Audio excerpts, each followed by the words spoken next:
가지고 있는 신약 성경 173면에 기록되어져 있습니다. 신약 성경 173면에 기록되어져 있는 요한복음 14장 27절 말씀입니다. 요한복음 14장 27절 한 절 말씀입니다. 요한복음 14장 27절 말씀입니다. 다 찾으신 줄 믿고 저희가 한 목소리로 합독하시겠습니다. 평안을 너희에게 끼치노니 곧 나의 평안을 너희에게 주노라. 내가 너희에게 주는 것은 세상이 주는 것과 같지 아니하리라. 너희는 마음에 금심하지도 말고 두려워하지도 말라. 아멘. 오늘의 말씀의 제목은 최고의 선물이라는 제목으로 짧게 말씀을 나누도록 하겠습니다. 지금까지 받은 선물 중에 가장 귀한 선물은 무엇입니까? 한번 잠깐 생각해 보시기 바랍니다. 지금까지 받은 선물 중에 가장 이 선물이 소중하다라고 생각되는 선물은 무엇입니까? 어떤 선물을 받았는데 인생 전체가 바뀌게 되었다면 그 선물의 값어치는 얼마 정도 하겠습니까? 김영민 목사님이 친구라는 시집에 이런 글을 쓰셨습니다. 평안하냐? 주님 부활하시고 처음 하신 말씀, 일하라, 선교하라 아니하시고 제자들에게 처음 하신 말씀, 평안하냐? 저와 여러분은 평안하십니까? 평안이라는 말은 마음이 잔잔하여 걱정이 없는 상태를 평안하다라고 말한다고 합니다. 이 평안은 편안과는 차이가 있습니다. 아늑한 침대에 누우면서 편안하다라고 말을 합니다. 그런데 따뜻하고 아늑한 곳에 있지만 평안하지 않을 수도 있습니다. 마음이 불안하고 걱정이 된다면 평안하지는 않을 것입니다. 우리가 받은 최고의 선물이 있다면 바로 이 평안함이 아닐까 생각을 합니다. 아무리 어렵고 힘든 일이 있어도 평안하다면 그것은 축복인 것입니다. 오늘 본문에서 예수님이 이렇게 말씀하십니다. 평안을 너희에게 끼치노니 곧 나의 평안을 너희에게 주노라. 내가 너희에게 주는 것은 세상이 주는 것과 같지 아니하리라. 너희는 마음에 근심하지도 말고 두려워하지도 말라. 평안하면 늘 제 머릿속에 떠오르는 찬양이 있습니다. 내 평생에 가는 길이라는 찬양입니다. 이 찬양을 작사한 호라시오 스패포드는 이 변호사이면서 교수이면서 부유한 사업가입니다. 그리고 신앙이 아주 좋은 사람이었습니다. D.L. 무디의 친구이면서 그 D.L. 무디 교회의 재정을 담당하고 있던 사람이었습니다. 세상에 부러울 것이 없는 아주 성공한 사람이라고 말할 수 있습니다. 그런데 1871년에 시카고에 대화재가 나면서 자신이 투자한 부동산을 모두 잃게 되었습니다. 그리고 그 같은 해에 4살짜리 아들이 선홍열이라는 병으로 세상을 떠나게 되었습니다. 너무나 상심한 가족들은 휴가를 가기 위해서 영국으로 가기로 결정을 했습니다. 1973년 배를 타고 출발할 때 급하게 그 교회 개척 문제로 교회 일을 처리하고 스패포드는 가게 되었고 아내와 4명의 딸이 먼저 출발을 했습니다. 그런데 그 여객선이 영국의 철갑선과 부딪히게 되면서 30분 만에 가라앉게 되었습니다. 아내만 구사일생으로 구조가 되었고 4명의 딸이 모두 물속에 빠져서 저 세상으로 갔습니다. 그런데 그래서 아내가 전보를 보냈는데 이렇게 보냈다라고 합니다.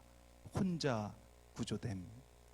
그 연락을 받고 스패포드는 배를 타고 부인을 만나러 영국으로 출발을 했습니다. 그리고 그 딸들이 죽어 있는 그 바다 위를 지나가게 되었습니다. 스패포드는 부르짖어 기도하기 시작했습니다. 누구보다도 하나님을 사랑했었는데 어찌하여 이런 시련을 주셨습니까? 아들을 데려가시고 4명의 딸을 데리고 가시다니 너무하신 것 아닙니까? 나를 버리신 것입니까? 이렇게 부르짖었습니다. 밤이 새도록 부르짖는 가운데 슬픔과 분노가 계속 찾아왔습니다. 그리고 새벽이 되어서 바다의 폭풍이 잠잠해지는 것 같은 평안함을 경험하게 되었습니다. 어디에서 그 평화 오는지 알 수가 없었습니다. 이렇게 될 수가 없는 일이지만 실제로 그 마음 가운데 잔잔한 평안이 몰려오는 것입니다. 그리고 펜을 들어서 써내려가기 시작했습니다. 평화가 강같이 이를 때나 슬픔이 파도처럼 굽이칠 때 나의 운명이 무엇이든 간에 나는 이렇게 말하리라.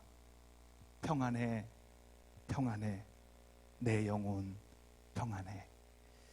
아무 일이 없을 때 평안할 수 있습니다. 아무 일이 없기 때문에 평안할 수 있습니다. 좋은 일이 있을 때 평안하는 것은 너무나 당연한 일일지도 모르겠습니다. 그런데 정말로 힘든 상황에서 평안하다는 말은 그것은 내 힘으로 할 수 있는 일이 아닙니다. 예수님이 말씀하셨습니다. 평안을 너희에게 주는데 그것은 이 세상이 주는 것과 같지 않을 것이다. 우리가 생각하는 평안은 무엇입니까? 근심 걱정이 없으면 우리는 평안하다라고 생각합니다. 그런데 불행하게도 우리의 근심은 하나가 해결이 되면 그 다음에 또 근심거리가 찾아오게 되어 있습니다. 그래서 이렇게들 생각합니다. 근심 걱정을 압도할 수 있는 무언가가 있으면 내 삶이 평안할 것이다.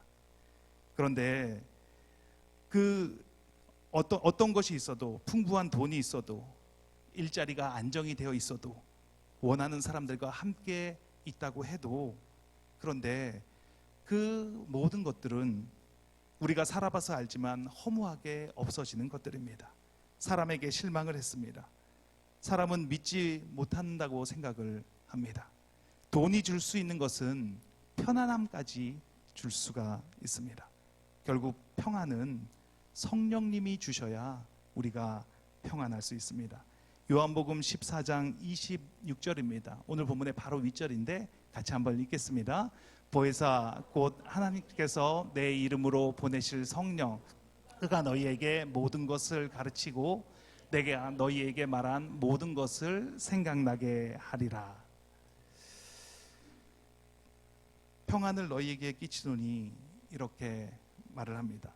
보혜사 성령님이 가르치고 생각나게 하면 그러면 평안이 온다라고 말을 합니다. 이탈리아에서 유럽 성악계의 새로운 혜성처럼 떠오른 한국 여성이 있다고 합니다. 푸치니가 작곡한 나비 부인의 주인공으로 발탁이 되었습니다. 처음부터 이분은 주인공으로 발탁이 되었습니다. 한 극장에서 주연으로 발탁된다는 것은 정말로 어려운 일입니다. 이분이 이탈리아로 유학 가서 수년 동안 성악 공부를 했습니다. 그리고 자기가 아직 빛을 보지 못하고 있는 이유가 자기의 눈 때문이라고 생각을 했습니다. 쌍꺼풀 수술을 해야 되겠다라고 생각을 했습니다. 그래서 남편을 설득해서 쌍꺼풀 수술을 할 수 있는 허락을 받았습니다. 그리고 서울에 있는 어머니에게 전화를 해서 제일 좋은 병원에 예약을 해달라고 했습니다. 쌍꺼풀 수술의 세계적인 권위자는 다 한국에 계신다는 것을 알고 계십니까? 그래서 서울에서 그 어머니가 유명하다는 성형외과를 예약을 했습니다. 보통 예약을 하면 1년이 걸리는데 백을 써서 급하게 자리를 잡았습니다. 이 여인이 수술할 날짜가 결정이 났다는 이야기를 듣고 이제 수술을 해야 되겠다라고 생각을 했습니다. 그런데 그날 주일 한인 로마 교회에 출석을 하게 되었습니다. 목사님의 설교 내용이 하필 이런 내용이었습니다. 왜 주어진 것에 감사하지 않느냐? 여자들 왜 쌍꺼풀 수술을 하느냐? 쌍꺼풀 수술했다가 나중에 죽어서 하늘나라 갔는데 하나님이 내가 누구냐? 나는 너에게 쌍꺼풀을 주지 않았는데 너는 어디서 그것을 했느냐? 라고 말하면 뭐라고 대답하시겠습니까? 라는 설교의 내용이었습니다. 그 여인은 그 설교를 들으면서 이것이 나의 문제였구나. 나를 향하신 주님의 말씀이구나. 그렇게 적용을 했습니다. 그리고 서울에 전화를 했습니다. 어머님, 저 쌍꺼풀 수술 안 받겠습니다. 어머니가 화가 났습니다. 어떻게 잡은 자리인데 당장 들어와서 하라고. 그런데도 안 받겠다고, 수술을 받지 않겠다고 했습니다. 수술을 받기로 한 날이 바로 콩쿠르가 열리는 그런 날이었다라고 합니다. 수술을 받으러 가지 않았기에 그 콩쿠르에 참석을 하게 되었습니다. 그리고 콩쿠르 현장에서 1등을 하게 되었습니다. 그 심사위원 중에 한 분이 독일에 있는 유명한 극장의 극장장이었습니다. 그 자리에서 나비 부인으로 발탁이 되었습니다. 한 번도 경험해보지 못한 그 사람이 주연을 하려고 하니까 얼마나 어려움이 많았겠습니까? 그래서 극장장에게 어느 날 물었습니다. 나처럼 서툰 사람을 왜 처음부터 주연으로 뽑았습니까? 라고 물었습니다. 그 극장장이 대답을 했습니다. 너의 눈 때문에 너를 뽑았다.